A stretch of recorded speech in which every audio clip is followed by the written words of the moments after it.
All right, welcome back to the show. My name is Aaron, and this is my lovely wife, Asia. And today we have a guest, somebody we've known for actually quite some time. Taylor and I used to play on the golf team in the Fraser Valley here at UFE. And so we've known each other for probably, I don't know, 15 years now, Yeah, something it's like a that. good part of that. But today we're going to chat with Taylor. Taylor has some unique experiences in life, and so we kind of want to drag that out of him today. So, Taylor, how are you doing? Good, man. Good, man. Thanks for having me on. Yeah, We're excited. I'm a mixture of nervous and excited. So Don't be. good. That's Hopefully how it's it should easy. be. That's how it should be. Okay. So the big one first is that you actually competed on a TV series. I did. If you're listening in Canada, you've probably seen this. If you're listening in the US, you've probably seen a different version of it, larger version of it. Yeah, But the Amazing Race Canada, which is a really unique experience and probably one that most people can think and go, I've thought of applying to a show like this before. I've just never done it. yeah, So you and your sister Courtney were on you said season 6 of the Amazing Race Canada in 2018. yeah. So I guess I'll just start first of all, it's a very unique experience. And what like kickstarted that whole thing between your sister and yourself? Yeah, it's actually a little bit of a funny story. It was one of those things that me and my sister both never intended to actually go on the show. To be fair, I don't even know if we watched it a lot prior to, but it was the summer before. So it was the summer of 2017. And we were at our cabin in the shoe swap. And it was actually my stepmom who found out that they were accepting applications and that season 6 was going to be Heroes Edition. Um, and she approached us. She's like, listen, guys, you guys will have a really good chance. Can you please just apply for me? And we're like, oh, no, no, that's not something we want. And then my sister called me like maybe a week, couple days before the applications ended.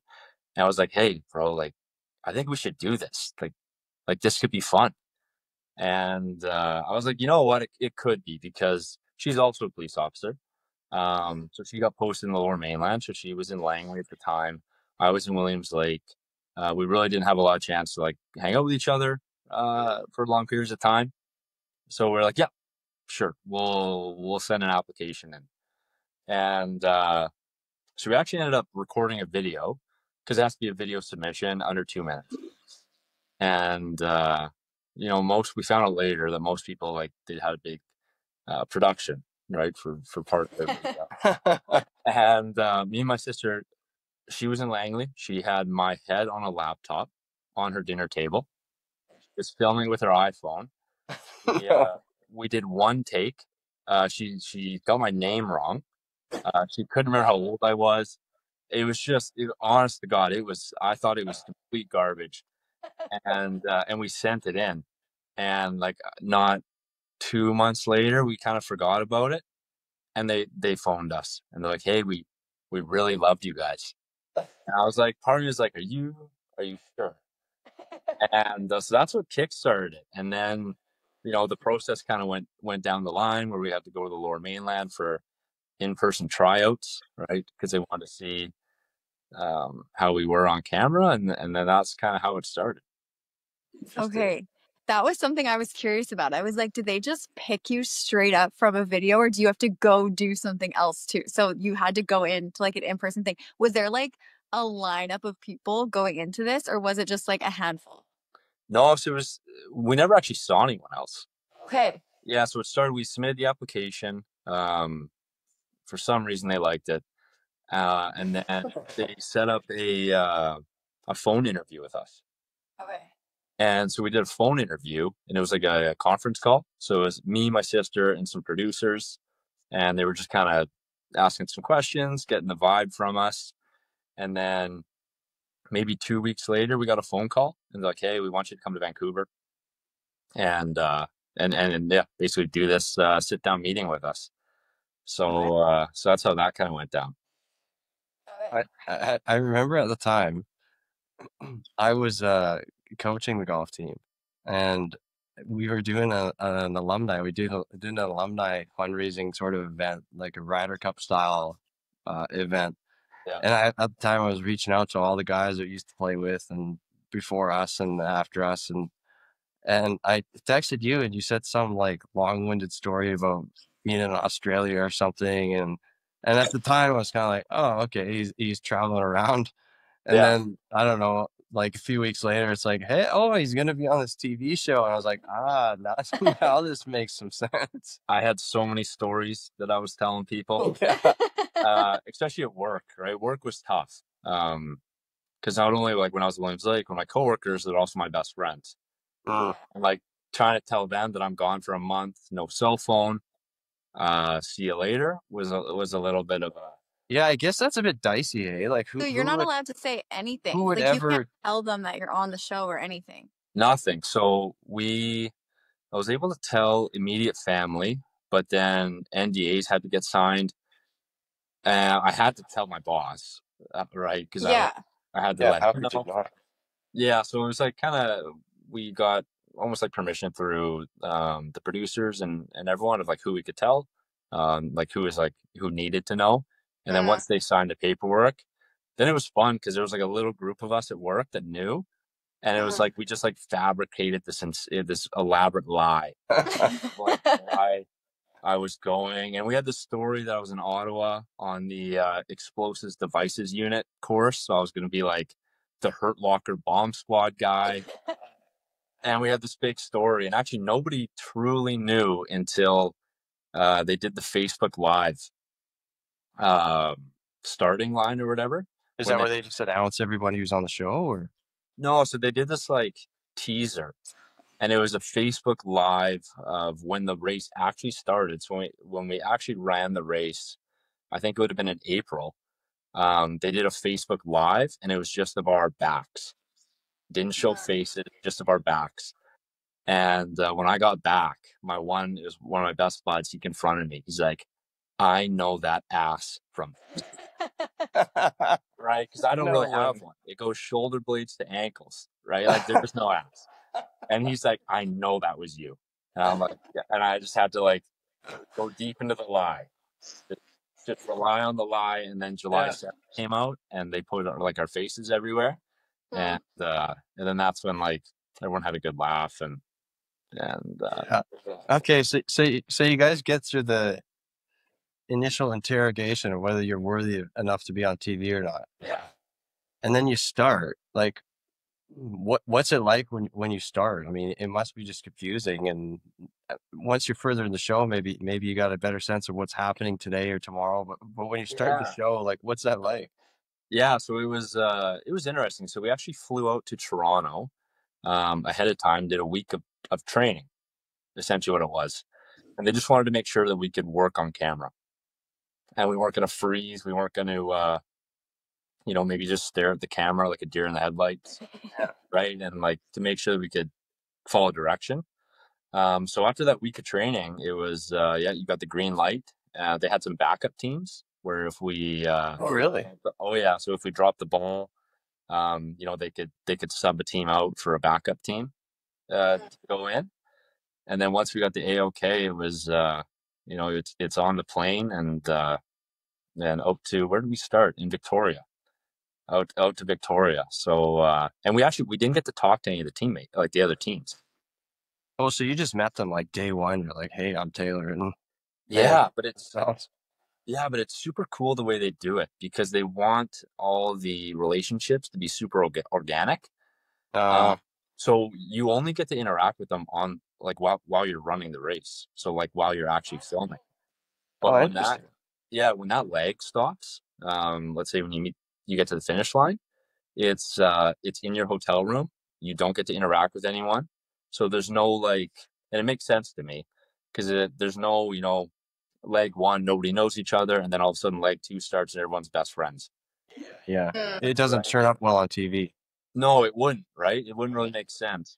So they do a good job of they call it sequestering, and it was almost like prison, to be honest. Yeah, I was gonna say, are you like locked up in a hotel room because you have no phone, I assume, Yeah, like computer or no, anything? no, nothing. I knew it was like it was go time when we got into the hotel room, and yeah, the TV was on, like power cord's gone, TV ain't working, phone's gone, So what do you radio's do? gone.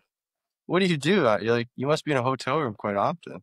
Yeah, just me and my sister. And to be honest, I sang a lot of songs. Uh, Yeah. yeah, we played a lot of cards, Yeah. and the fun part was we got room service. Oh, Oh service. yeah, There so you we go. So you like couldn't really leave either and go anywhere. no, no, we couldn't. There was a couple stints we did. I swear it was like 20 plus hours in the room. I was Wow. gonna say, like, you Yeah. must be in there a long time.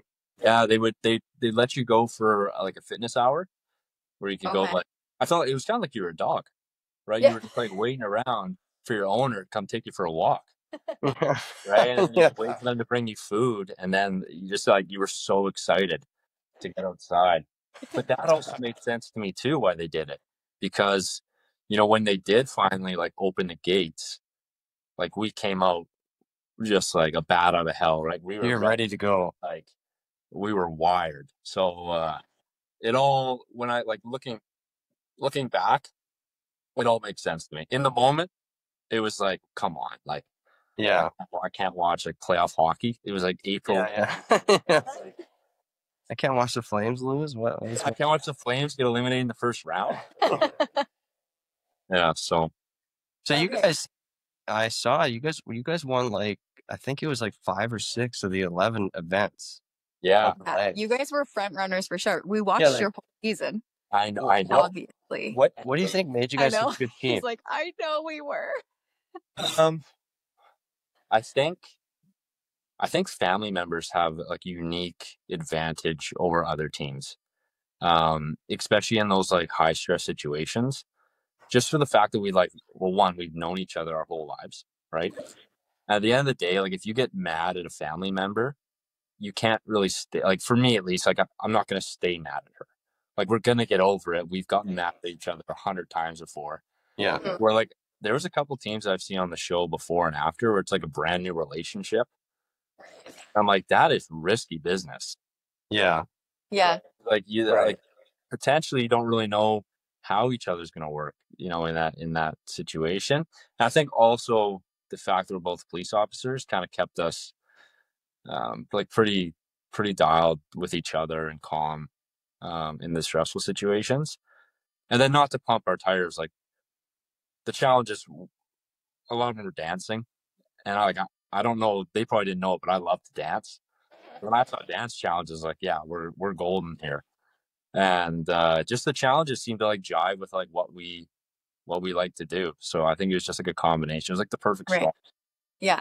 until the I last could see episode. that.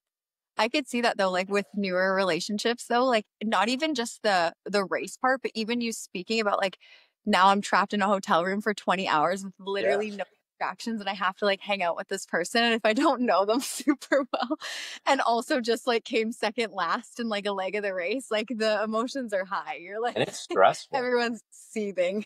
Oh yeah, like when you don't have a map, you're driving in a country you don't know, or like That's insane to or me. I whatever it just am is, like and you have like one person's driving and one person's your navigator. Like that is there was actually some of like the most stressful times I've ever had was like driving around in a city we don't know. Um and you're in a race. It was fun. So what do? Like, do you stop and ask people, hey, where am I going? Or are Yeah, you so we would out? Or? first thing we always did was like our plan, we land at an airport, we're getting a map of the city. Like that was like number one. Mhm. And then once we get the clue and it tells us to go somewhere, we're finding someone with a cell phone. We're putting the address in maps or whatever, and then we're writing down step by step directions. And then once we do that, we're hitting the road and just like pray that we don't miss a sign. So yeah, because if you miss a sign, your directions are useless. Well, now they're useless, but you can tell like once you because we were writing like the kilometers, Mm. oh yeah, so yeah. we could like kind of reference it where it's like, okay, this turn should be at 4K. And if we hit 20 minutes, then we're like, oh, we Yeah, We yeah. go Let's far. go back. Let's go back 8 minutes. yeah, let's backtrack a bit. So So you're not allowed to use like are you allowed to stop and like ask someone, or like where do they draw the line on cell phone use? If you're not allowed a cell phone, can you just pull over and ask anyone to use their cell phone, or Yep, for sure you can. you The just can't use a cell phone? no, well, we can ask them, hey, can we use your cell phone? But you That, can't have your own. but we can't have our own. Gotcha. Um, but the tough thing I learned, throughout the show is, when you ask that person um, for any kind of help, right? Like, hey, can I use your phone? Hey, do you know where this building is? Once you do that, there's a little bit of a pause because you gotta sign the people that helped you have to sign a waiver quick, right? Because Oh, there's a chance they're going to be on TV. So then you almost want to kind of, it's strategic because do you want to ask these people because it might take 5 minutes to get them to sign all the paperwork. You might lose your 5 minutes. Um, so it's a little bit of strategy of when you want to ask someone for help. Interesting. I would have never thought of that, but that would no. be And I didn't either until the first time we asked somebody, and then we tried to run away, and our camera crew was like, no, no, no, come on back. okay. Interesting. Yeah, so that was an interesting part of it. So you guys are running around the city, basically handing out paperwork left, right, and center to everyone and their dog. Yeah, well, yeah, and that's the thing. We were trying not to ask too much. All right, we tried to do it. So, like, what? So if you didn't ask anyone, you wouldn't have to hand any paperwork. Like, do these people even know who you are? Like, if you stop and ask me in the side of the road in Victoria and said, "Hey, I don't know you, you don't know me," and you just said, "Hey, do you know where this building is?" I don't know what you're doing. I guess there's cameras that are following you. Eh? Flew in because Yeah. it's gonna be two people with hiking backpacks on, Right. Right. sprinting around with a camera crew, Right. and With the camera crew is the giveaway. Yeah. it is because it's like there's a camera guy and a sound guy, right? And there's a lot of gear, Oh yeah, yeah. so it's pretty. And teams are always matching, right? Like we're like everyone's matching in colors, so it's word gets out when we're in a small town and the amazing races in town. Like it doesn't take long for people to know what's going on. Mm. But you So guys you are guys you stayed mostly in Canada, but you went to Indonesia and Mexico, right? Yeah, Yeah. that was a culture shock for me. Oh yeah, for sure. What was the hardest part about being in Indonesia, do you think? What do you, I mean, I would assume it'd be like the language barrier, but was there anything more than that? I would say language barrier was number one, and I'd never really traveled before that, Okay. and so I'd never been to the kind of like that part of the world, and I remember landing and just like getting in a cab, driving down the streets of Jakarta at like It's chaos, probably. at like 4 in the morning, trying to get a yeah. hotel room. And I think that was like the culture shock. I was like, holy smokes, like this is a different world here. Yeah. Uh-huh. Just so much going on all at once. And then, but definitely for the show was the language. Like it's the number one hurdle, right? It's because you're trying to communicate with people. You're in taxi cars. You don't even know how much money it is. You're just throwing money at them, being, I hope this is enough. And so that was the biggest hurdle for sure. So you guys did like if I remember correctly, you did like a snake, something to do with snakes, didn't you? In that episode, Yeah, you had to wash a snake. to wash a snake. Wash a Yeah. snake. Oh yeah, and they really got us because they did a demo and okay, that's like this is the challenge. You have to pick up your snake and give it like a sponge bath essentially, and once you get it clean enough, uh, we'll give you a clue. And we're like, yeah, sure. So we watched this guy do it. Super simple. The snake's like maybe 2 feet long. It's like pretty friendly, it looks like. And I'm like, oh yeah. He's like, okay, now go pick a basket and do the challenge. And we're like, yeah, sure. And I'm like so scared of snakes. And so we like go to the basket, same thing he did as like the guy that showed us what to do. We opened the basket and it was like, boom, a 6 foot, yeah. like girthy Yeah. snake. I remember looking at my sister. I was like, "Yeah, come on." Oh man. Yeah, And for some of them, you have to do What the kind of snakes challenges were yourself, right? So was that one of the ones you had to do it by yourself, or could you guys tag team it? That was a tag team. No Oh, okay. idea what kind of snake it was. It was yellow. All I remember is looking at my sister and I said, they're not going to put us with a snake that will kill us. Yeah. And I Yeah. said to her, I'm like, this snake won't kill us. It might bite us, but it's Yeah, not might going to bite you. kill. Yeah. Yeah. So And in that's that what, part of the world, man, there's a zillion snakes Oh my God. yeah. everywhere. Like Yeah, a zillion different kinds of snakes. I know. From like 40 feet long to like 1 foot. Yeah. Yeah. We had a big guy. So, Thrilling. So you were tasked with watching this thing? yeah. Well, my sister made me hold it. Mm. I had this thing just like wrapped around my arm, and then she had this little sponge, and she was just like trying to get the dirt off. And it's just looking at me. I'm like, holy smokes, man, this thing's gonna bite my head off. Our son just bought like it's probably 4 feet long snake. Is Yeah, that yeah. okay? Yeah. It's It's a straight up ball in our house. python. And he'll literally sit around it like hanging like it's jewelry around his neck. He'll walk around the They house. just like watch movies together. Yeah. And he's just like there's nothing this thing could even do to me in his head. So like we're best friends and How old is he? 5.5. Oh wow, tougher than me. And he's a dude, he's an animal with different animals. Like he doesn't care. Nothing. Really? When we were in Costa Rica and Thailand, even Australia, he just like we'd be like, "Hey, dude, you shouldn't touch this. Like, there's things here that will actually kill you. Like, you shouldn't touch a frog here in Costa Rica. Like, they have poison on their backs." And he's And like, no, I'm fine, Dad. just nothing. He didn't get hit by something until like Australia. We were on the beach, and these blue bottle or whatever Like fish. jellyfish Yeah. got him in the leg. And Oh, it wasn't even that bad. It's like getting hit by stinging nettle kind of thing. And he was just like upset about it, yeah, angry. yeah, And I'm like, dude, you've been trying to like touch poisonous stuff for like yeah. 5 months. And He Yeah, wasn't this like is sad though. He was like angry. He's like, that yeah, freaking jellyfish. Like, yeah. what Trust was why is it broken. doing that to me? yeah, exactly. He's like, there's nothing's gonna hurt me. They're animals. They're my friends. And then it's Yeah. like, Oh man, whoa, he was like living out of like Jungle Book, right? When he was just yeah, talking about the Yeah. animals. little Mowgli. Literally. He could be that. He's Mowgli. Mowgli. I don't have that. No, I don't have that. I was scared. I hated every bit of I it. don't think that I would love that either. And snakes don't really scare me, but like a big 6 foot snake, like that's as big as you. Like that. I'm just like, And it was no. like the deception that they hit us with, right? Or it's like Yeah. this tiny little snake. We're like, wow, we picked the right challenge today. And then we open the basket. It's like, oh no, we didn't pick the right challenge.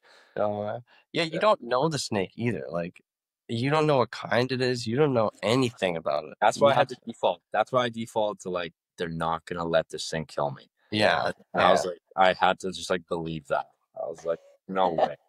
It's still hard to get over that though. Oh yeah. Especially when it's looking at you, just Yeah. staring. You're like, okay, Yeah, yeah, that would not be good. no. Okay, so you guys toughed that one out. And then you went at the very end. So you guys did quite well. You Oh won a yeah. whole bunch of challenges. Personally, I was watching going, there's no way they're not gonna They win this. lose. I And know. you were competing against a couple that was a little bit like, people that maybe didn't want to cheer for them, I'll say. Yeah, they almost like adopted, and I felt bad for him, right? They almost like adopted like the villain role. Yeah, Yeah, they that's did. And it exactly kind what of, it was. yeah, and it kind of came from just like the overuse of the word babe, right? And Yeah. like, Yes, you're right. right? I And remember like, that. that was kind of what started it for a lot of people online when I read the comments Yeah. once they were showing the episodes. And then, so yeah, and then it killed me too. And a firefighter, right? Yeah. Firefighter beat the cop. And I was like, oh man, I do not want to go back to work. You guys were, what was it? Was there 3 teams left at the end? Yeah, for the Yeah. finale. And their final challenge. Where was the final challenge? So What, we were, like actual location? so we were in Banff. It was Yeah. a golf course though, Banff wasn't it? It golf was a course, golf course. which Yeah. things even more. I Yeah, but know. so you guys did a whole bunch of stuff and then you ended up at the golf course, right? Yeah. So tell us about that. Tell us about that. Oh man. So it started actually it started in Calgary. So the leg started in Calgary. We were in the traffic control center for the airport, and sister crushed it, right? Great job. Off we go. Next challenge. We hop in a helicopter. We're up in the mountains. They land this helicopter in the mountain range. We run over and we get the clue. Beautiful view, just like I bet. just unbelievable. Get the clue, and then we go to a it's like a ski hill. I don't remember the name of the ski hill. Do the challenge, and then Like Louise or it was somewhere. It was like near Canmore. I don't really okay. somewhere up in there, and that's kind of where it started to unravel, right? We got to the challenge. I'm sure you've seen it if you watch the show, where we had to skip over that slush pond Uh-huh. in the GT Racer, and uh, and that's where I got maybe a minor concussion. Uh, Oh no. with the I don't know if you remember the video. Um, if not, you should watch it. A lot of my buddies have it saved, and they just replay over and over again. But yeah, essentially we did that challenge. Hit my head pretty good. Um, and then the final challenge was going into the city of Banff, or the village of Banff, whatever we want to call it. And we had to search all the gift shops for, essentially they took little trinkets that reminded us of the race. So in the Calgary one, because we were at in the traffic control center, there's a little airplane trinket. So you had to search these gift shops for these Amazing Race Canada specific trinket. Oh wow, has to be specific ones. Oh yeah, and it was like, There's a million trinket shops there. yeah, and there was like, we went to Dawson City up in the Yukon, and there was like a gold trinket, a trinket of a piece of nugget of gold, right? And you had to go like find these things in these just walls filled of souvenirs. Yeah. So, I was seeing stars at that point, and we were running through Banff, and we ended up missing a store, is what happened. And we had about a half an hour, maybe 45-minute head start on Yeah, everyone. you guys were quite a ways ahead at that point. Right, cruising. Yeah. Like, we were in cruise control, and we couldn't find the final trinket because we didn't know that there was a store down a staircase. And then when we finally saw that store, we knew that was the one we missed. Grabbed that little airplane, ran up, and then we tried to make up some time. But the firefighter and the nurse, Courtney and Adam, But you guys didn't it end at a golf course? yeah, Banff Golf Course, right on like the fourth fairway, which is kind of ironic because when I play golf, I get lost on the golf course anyways. Like, I'm all over the place. So it's kind of symbolic, like the way we lose is like I get lost on a golf course. So Here, Taylor, end the race in the most confusing place possible for you. yeah, exactly. Hole what? There's like five beside each other. Well, the Could hit worst any part is one. I knew we were behind, and we had leftover cash, and it was a big run. So I run to the pro shop, and I'm buying a cart. No way. I'm like, give me 2 golf carts, and they're like, no, not gonna fly. So They denied you. yeah, I was like, give me the golf cart, right? Like, let me just cruise. We'll get the camera crew one. We'll get one. And I was like, give me a scorecard, because it said like go to the 5th hole. I was like, give me 2 golf carts and a scorecard, please. Why wouldn't they give it to you? I don't know. Who made those rules up? I don't remember. It was so long, but yeah, I was gonna go rent a golf cart, and instead we had to run. So, but yeah, at that point the race was already over. I think they beat us by 9 minutes. I think we heard the yell. Yeah, so it That was stings so bad. yeah, it was yeah, we kind of pooched it, but crazy experience. Yeah, and we did really good throughout the race. We were Awesome. And you guys were very entertaining. Like, just to watch. Like, you both had good personalities, and yeah, we started slow. Not a lot of airtime in the beginning, and a lot of it came down to just like, I think me and my sister, me specifically, it took a while for me to like trust like the production team and the people doing the interviews, that they weren't gonna kind of spin what I say or make me into maybe a character that I'm not. I see. So after the 3rd episode, I remember sitting down with his name was Mike, and I remember sitting down, and I got to tell him a couple like police stories. And after that moment, I was like, "Oh man, he's just like a super good guy." And that's when we opened up. and like I think we came out Well, of a shell. see, there's so many things like even on a show like this or an experience like that you've had that so many of these things the general person like myself who's never been on one of these just would have no idea. You Yeah, know, a lot of behind the scenes.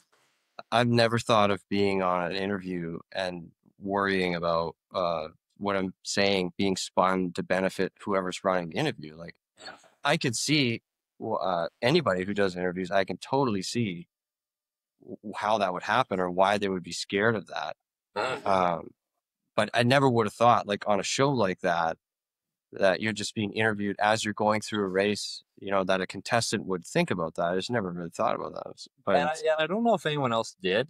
It probably was like a combination of right before we went on the show, we got an email from like a very high ranking RCMP member, essentially being like, not only are you representing yourself and your family, but you're representing like an organization that a lot of the time gets in the spotlight for a lot of things. Um, so it was more or less, like, don't screw this up for us, yeah, yeah, right? Like this is a pretty big stage to show the RCMP. So it was kind of that. The first few episodes, like being nervous. I didn't want to get put into a category like the villain category or like being that kind of like a certain type of person. So just kind of on edge, and might even be because of my job too. Who knows? But you guys also like you don't have any feedback. It's not like you do the first leg and then it's like, oh, let's watch it and see how they've portrayed me. yep, So I'd imagine you didn't see anything until the whole show is over. So you would have no feedback on how you are being portrayed until the whole show is over, right? for sure. And then look at Courtney and Adam, right? Like Yeah. I was with them a lot of times, and they weren't saying babe that much, right? Like it was like a saying they used a lot, and they weren't that lovey dovey with each other. But And on TV, it was not, yeah, on it TV it was like didn't look that amplified, way. right? It looked like that was all they were doing. Yeah, And it literally looked like that's it. yeah, right. And I I mean, could see that. I could see that being nerve-wracking though too, because it's like you get portrayed the wrong way and like your job could be gone. Like they'd be like, yeah, or like sorry, like you're not the type of person that can be in this, and it might not even be your fault. It's how the media has portrayed you in it, you know? because at the end of the day, I knew it was a show that you know drama sells, right? Like having characters sell, and just making sure that if I was going to be a character, it was going to be like a character that I wanted to be, not a character that the show wanted me to be. Yeah. Because I didn't want to come back. At the end of the day, I had to come back, put on the police uniform, and go answer calls for service. Right? I didn't want to be, some jokester on TV, and then I got to show up to a Yeah. serious call and walk in the door, and you know, Yeah. like, oh, who's this guy? So that was when you were, uh, but that would have been pretty fresh, eh? When you were just kind of getting into the RCMP and Yeah, it was maybe 2 years in. maybe a couple of years in. Yeah. What are you still doing the same job? Like I know you're in police work. It's a little bit more detailed than that, but you got a Yeah. pretty So interesting job. yeah. So back when the show was on, I was on general duty. Right. So someone dials 911. I need the police. We go. Mm. Is essentially the best way to say it. And then for a stint there, I worked on a crime reduction team in Williams Lake, which is kind of like a drug team, targeting prolific offenders, drug dealers, gang members up in Williams Lake. And now in Callens, I went back to general duty for probably 2 years, and then currently I'm on it's called the Targeted Enforcement Unit. So it's essentially like our Callens drug team. Um, it's intelligence-led policing, proactive policing into kind of targets that we deem the um, most dangerous to the public, right? So kind of whoever we seem to go after. What's kind of your role within that department? Yeah, so we kind of change up roles throughout the files, but essentially it's very much like a surveillance led team. So doing a lot of like covert surveillance, um, gathering as much evidence as we can, and then search warrants um, into residences or vehicles or commercial buildings, and then just kind of getting what we get. Is there a lot more of this stuff that goes on than maybe the public in any city would know that's going on? Oh, for sure. And it's not even just like our job. I always say to my girlfriend, I was like, it's I don't want to say the world's like a lot more evil than it is, because that's like a terrible way to view it. But Mm, there's a lot going on. And I think it's good that the public doesn't know about all of it, right? yeah, It gets it gets reported on the important stuff and the stuff that the public needs to know for public safety, for just like awareness, and to let people know that we're doing our job. But I think if the world truly knew like what was going on day to day, it's not fun, right? It's not like good stuff. yeah, it would probably like spook people, right? I think so. Like I think it would be a lot of fear of people just doing basic things every day when I don't know this for sure, but I'm just taking a wild guess. They're probably not really interested in the general population and doing any harm to them. Yeah, and that's the big thing, right? Is like generally, I say generally, but it's typically it stays in like the criminal underworld, Mhm. right? It very rarely does it go out to like the general public, which it it's sad that people in those criminal underworlds kind of get targeted by each other. Yeah. Um, but it's more centralized and not going out to like the general public. So that's good, right? And that's kind of how it should be. Yeah. Do you feel like your job impacts how you like just live your regular day to day? Oh yeah, Yeah. and now that my girlfriend, we've been together for 3 years. First girl I've ever moved in with, and she's definitely like picking up on some things that I do.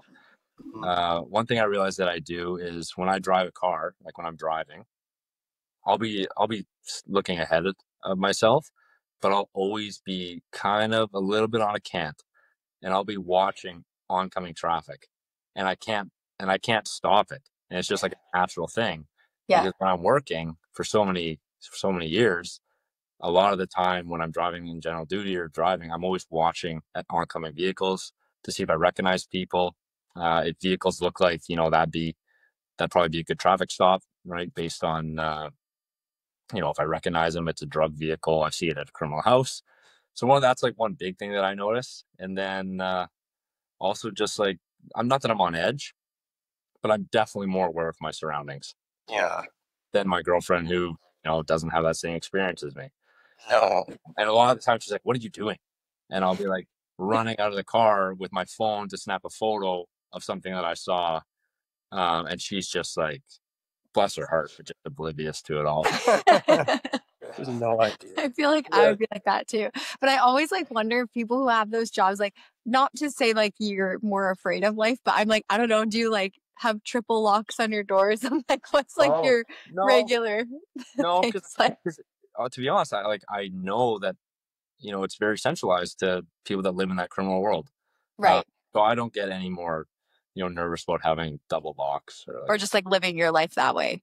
No, You yeah, know, after you personally. yeah, no, it doesn't really trickle in that way. Okay. Yeah. So even like pulling over vehicles or something, doing what you're doing now, if you did recognize a vehicle and it was related somehow to drug, whoever, a house or whatever it is, like you're not worried when you go up and talk to them at the window or No, you kind of get desensitized to it, and Mhm. it didn't really hit me that I was desensitized to it till I did a couple ride-alongs um, with people that weren't police officers, and we were doing traffic stops, and I was just kind of like telling them the process of it, and we ran a license plate on a vehicle we stopped. It came back to a murder suspect, and I was like, okay, and I was like, let's go talk to him, and my buddy like froze and like wouldn't get out of the car. And then he's like, I'm not getting out of the car. And it was kind of like at that moment, I was like, yeah, okay, no, that kind of makes sense, right? If you're not yeah, kind of a used to murder doing it, suspect. you're going to want to stay in the car, right? Um, so So yeah, you when you kind of go and just get talk, used to it. yeah, when you go and talk to these people, are they generally pretty like docile and they're not like Mixed bag, to be yeah. honest, mixed bag. So One you thing do I, run into people who are like really worked up and oh yeah, wanting to like escalate this and oh yeah, And one of And the you're still desensitized to that? yeah, to like a certain degree. Yeah. It was one of the things I actually enjoyed the most about policing was like that proactive, vehicle stops and like seeing what I could get myself into. But like the mantra that a lot of members have and I had is you kind of just you mimic the amount of aggression or attitude that you're getting. Right? Mm. Like if someone's super chill and like being respectful, like you're not going to go up and just start screaming at them and amp them up. But if someone you roll up and someone's like, getting in your face and getting aggressive, then you also can't cower, right? You can't be quiet because they're not going to listen to that either. So a lot of it is just like almost like they teach in when you take interviews of people, right? You try and kind of mimic the body behavior, um, and kind of the vibe, the tone, and then just try and de-escalate everyone as best you can. What do you think are like, obviously that's a pretty big lesson that you've learned of just interacting with people. What do you think are some like lessons that police work or yeah, just being in that field maybe has impacted you personally, like things you've learned personally, lessons that you've taken, or whether, like you said, uh, interactions with other people, like relationship type interactions. Like, what do you think are the things that you've learned that are really valuable to your personal life that come from doing police work? From policing, I think maybe the best lesson that I've learned is how many problems can be solved by just reaching out and talking to someone, right? Not sitting back and maybe just letting things play out, or maybe sitting back and hoping that it'll just solve itself. Once you just approach someone and like maybe talk to them and express your views and just if people just give each other the time of day, I found that you can actually like that's the biggest thing for me is that you can figure out a lot of stuff, right? You can figure out how to solve things, like what is really the root cause of a lot of people's problems or anger. So I think compared to some people I know in my personal life who are maybe a little nervous to go like just have conversations with random people. I mean that was my whole job for 6 years. So I'm showing up at people's doors. I don't know anything about them, never met them before, and yeah, it's surprising like how far you can go if you just start the conversation, right? And like be the one to start chatting with people.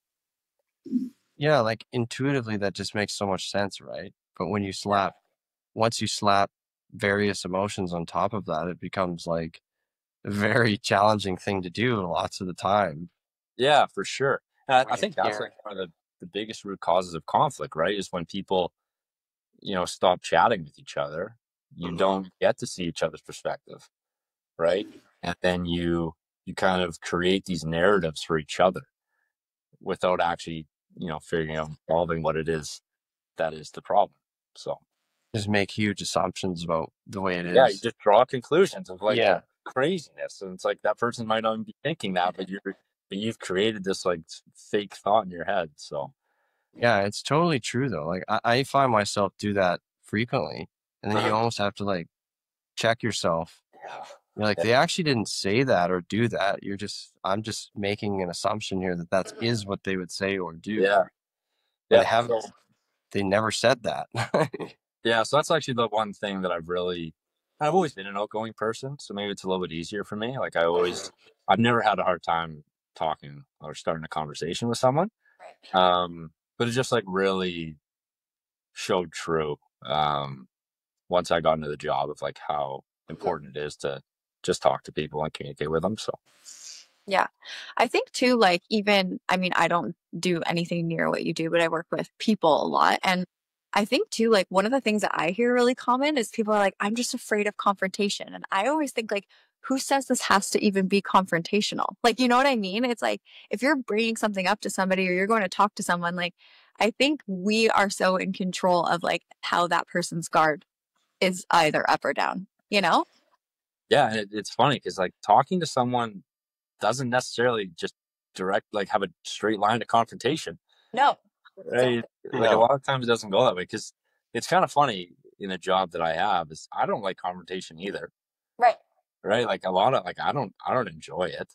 Um, Yeah, a lot of times people just think that if you go chat with someone about some issues, or it's just gonna go straight to confrontation, which isn't Mm. the truth. Yeah. Do they teach you guys like various strategies on how to deal with confrontation, or is that just something you just learn as you knock on people's doors and talk to random people? To be honest, it's just something you learn, Mhm. right? Like it's one of those things you can.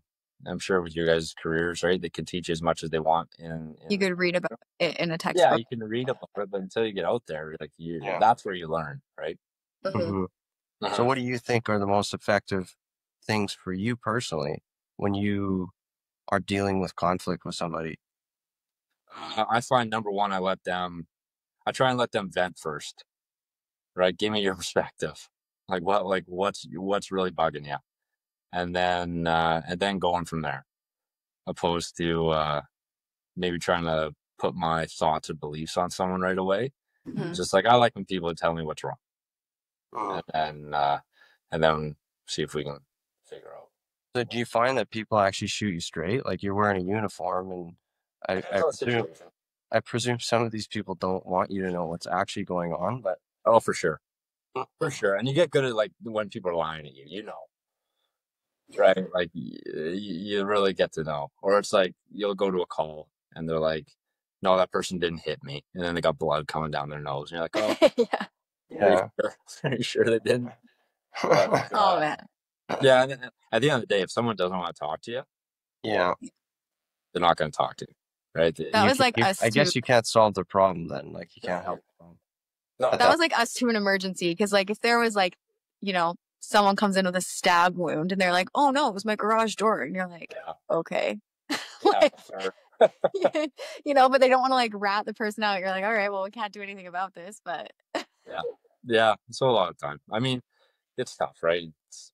It's tough to decipher the lies and the truth, but you yeah." get good at it. So Yeah, it's interesting the whole like, this is something I wish I knew younger was, like, how much you're gonna learn from formal style education versus how much you learn from informal education.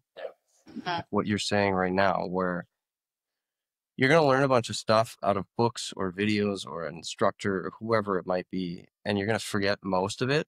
And what you're really going to remember and do well are the things you use every day in whatever job or task you're trying to do, right? I wish I wish I had, I mean, there's lots of things I wish I had understood better when I was 18 or whatever, but because that's a real, like, that shapes what you do when you're younger. If you had understood that concept and could apply it as an 18 or a 20-year-old, that would really shape what you choose to do. Like the way you choose to look at maybe working for 25 bucks an hour to gain experience versus spending 25 bucks an hour to get taught something. yep, Mhm. yeah. And it's like a lot of people when I tell them that we only as police officers we only go to depot for 6 months, and they're like, "Oh, that's not long enough. That's not long enough to learn how to be a police officer." Mhm. And it's what I say to them is like, "Listen, you can only sit in the classroom for so long. Right. At some point, you got to go out and you got to actually like go out in the field, and that's where you learn what you do because." When they pay actors to, act in scenarios, it doesn't feel real, right? You have to get out in the field where it's actually real, where the decisions that you make have, I mean, the consequences, or they go really well, and then you learn. I've learned from so many files of like, oh man, that was a bad call. Mhm. Right. It's probably such a different scenario too. I mean, like, just like the things rushing through your body when you're at depot in a scenario are not even close to the same as the things that are rushing through your body trying to make decisions. Maybe if there's bullets flying or whatever, maybe a situation just got totally out of hand and people are throwing punches or yelling or whatever. Like, it just is very different to be trying to make quality decisions to contain a scenario with those different things. I mean, just like playing golf, to go and play on a random day with your friends and play a golf course, you're not it's not the same as trying to win something that actually means something in a big tournament. Like you're playing with completely different sets of things coursing through your body. And Yeah, it's hard to simulate like, that kind of adrenaline or like that kind of pressure or whatever sensations that you might be feeling. It's hard to simulate until you're actually, yeah, I don't know that you really can because like to some extent, I'm sure at some point there's positions that you would have been in where you're like somebody could die. Like, and at no point ever in training or something is someone ever going to die. Like that's not going to happen, whether using rubber bullets or no bullets or like, they're just very different scenarios. And yeah, decision making becomes, exponentially more difficult with various things being pumped, adrenaline pumped through your body. Thinking is just very hard at that point. yeah, once tunnel vision creeps in, then Yeah, you get hyper focused on one thing and you don't see, maybe right. everything you should. And sometimes it's not even like, yeah, training goes a long way, but sometimes it's just human nature. Like we're not meant we're probably not meant to be doing this stuff, right? Right. No, Like the body isn't natural. It's not natural for us to like, I think, feel those kind of emotions all coming in, dumped in on us at once, and Mhm. trying to make decisions, um, important ones. no, And it's definitely not designed to be like stressed to the max and then do well, quality thinking. It's not designed for that. It's like stress to the max so you can run away from a lion. yeah, right, It, yeah, it's your that's fight what or it's for. flight. It's like your body's doing one thing and then trying to accomplish the complete opposite task at that moment in time. No, that's true, right? Yeah, we're bred to run away from lions and fight or flight and quick stuff like that. Not not what we're doing. That's funny. Well, I'm curious. I have one question before we go. sure. I'm curious what you do for yourself because I'm sure you have had really hard calls and like things that obviously stick with you. And I'm curious if you do anything to help yourself with that because I'm sure, I mean, there's even like first responders in general, no matter if you're police or fire or whatever, like they deal with hard shit all the time. And like, what do you have anything that you do that helps you through it, or are you just like a shove it down, hope it goes away type of guy? No, so I was Okay. for sure. It's great. The RCMP and like first responders in general, like everyone, it's nice to see like the trajectory of, bottle it up, be that tough guy, that tough girl, and just don't deal with it is kind of like a thing of the past. Um, like my whole team that I'm on, we've all chatted with therapists. It's very much like pushed on people that you should go chat with someone, Right. because even if you don't think it's affecting you, one thing that I wish I would have done in Williams Lake, because I know that I've changed ever since I've joined this job. I see it. But I wish I would have, when I first joined, went and chatted with someone to know my baseline. And it would have been really nice to just like know where I was at, in 2016, young Constable Callens, running around, to like have my baseline Yeah. and then to know where I am now. And like I've chatted with a therapist a couple of times, and not because I think that I like was super like affected by a lot, but like just to do like a check in, right? Just to make sure that I think I'm okay, but Mhm. Yeah. let's talk about it, and Yeah. you could tell me if I'm okay. Yeah. So it's good. Like that's like a new part of, well, I only really know for policing, but I'm pretty sure for other first responder groups, but that's Uh-huh. like a new wave of policing of people like chatting. And then I play a lot of golf still. All right, that's what I try and do, and try and work out when I can, although I'm not very good at that. But One step at a time. yeah, when I can. Well, But then you get obviously, out in the woods. Yeah, get out in the woods, do some hunting. yeah, well, that's what I'm doing next week. That's got to be peaceful. Nice. Yeah, it is. I'm fishing, and I'm to be honest, I'm so busy. Like my schedule is so crazy that yeah, I definitely like get my mind off work. It's not hard for me to. I got so much that I can do. But yeah, it's nice to see that like the RCMP is trending in a way that like it's okay to be. Yeah, it's okay to be maybe a little broken, right? Like some of the stuff that we do They're and tough jobs. Yeah, like there's mentally, it's so many things that like we've gone and seen, and it's nice. Like I have buddies in the force that we've gone to some pretty traumatic stuff, and it's nice that we can just openly talk about it, right? And you don't got to talk about it by yourself with like a bottle next to you, so you can just yeah, just what I mean, drown away. like self medicate or something like that. So Yeah, yeah, it's nice. It's trending in the right direction. So it's good. and there's to be super. They cover the fees for the therapist, so it makes it easy. Yeah, so that's kind of what I do is to keep That's a good biggest thing. thing is golf. So That's I'm a just good playing as thing. much golf as I can, try and get my head away from it. So Yeah. yeah. Well, I'm gonna be up in Callens next week, and I'm hoping we can swing around together. So Oh, we will. We will. maybe that's the time. Maybe we can show some of these young fellas what's up. Yeah, for sure. They might have to give me like 6 or 7 strokes, but No, we don't hey, do that, Taylor. We don't do that. We take them He straight hasn't up. played for a while, so I don't know. You might have him. I haven't actually played probably since last September, like a legit round of golf. So okay. I got it. I still got it. I'm not Okay, taking well then stroke. we'll take these young guns. We'll go 2-on-2, or we'll take the whole Yeah. lot of them on. There's We'll no do a best ball. university kid giving me strokes. Yeah, yeah. I like that. All right, okay. Well, thanks for joining us, Thanks Taylor. so much. Good to see you Yeah, again, no, Yeah. and that was enjoyed the fun. chat. Thanks for having me Yeah. on. That went way smoother than I thought. I was No, nervous. you did great. Yeah, So good no, I times, appreciate it. man. Yeah. Okay, Okay, thanks so much, Taylor. Talk to you later. Yeah. see See ya. ya. Bye.